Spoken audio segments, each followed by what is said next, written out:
How are you guys doing today? Now, if you haven't seen, it's been all over the news. Rex Heuermann has been arrested as to be the Long Island serial killer. Now, he was arraigned today in court and is given no bail. Let's jump into it. Now, here are some of the charges that Rex is being charged with. Now, they went and doubled the murder cases. So even though that there are 3 victims right now, they basically doubled the charges. So you'll see murder in the first degree for Melissa here, and then down below you'll also see murder in the second degree for Melissa as well.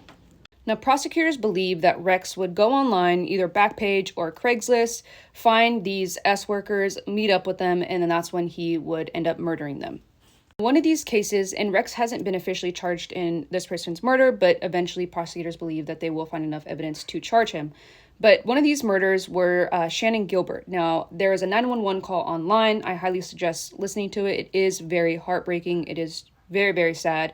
But this is the case that kind of got people's attention. Now, this was a nationwide case, which is still not solved. But again, prosecutors believe that Rex is also involved in this case as well. She was also found at the spot where the other 9 bodies were found.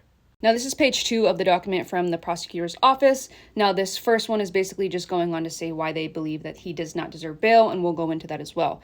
Now, this paragraph here goes into how they actually found the victims. It says on December 11th, 2010, police officer were doing a training exercise with the canine partner Blue along that Gilgo beach. During the exercise, Blue located a set of human remains. The remains were later identified to be Melissa's. 2 days later, they went back to that same spot to try to look for more things, and that's when they found another set of victims, and I believe that day they found 3 to 4 set of human remains. Now, here above me, you can screenshot this if you want. This is the map of where they actually found the victims. Now, they were all found pretty much in close proximity, and a toddler was also amongst those found within the bodies.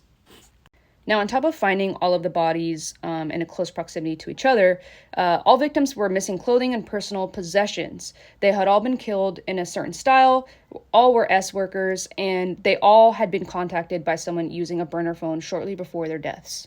Now, another thing to note is one of the victims shortly before her death was basically running a scam with her Johns. Her John would come over, they would have a boyfriend, and the boyfriend would get upset. They would rob the John and go about their way. Now, when this happened, when they did their scam, one of the other witnesses that was there to help her actually saw the Chevy Avalanche. So that would be a couple times that the Chevy Avalanche has been connected in these crimes with S workers. Now, I was hoping to try to get all of this information into one video. It doesn't look like I'm going to be able to do that. Now, you can go online and look at these documents. They are free, but let me know if you guys want a part 2 and tell me what you guys think about today's findings. I love you guys. I will see you.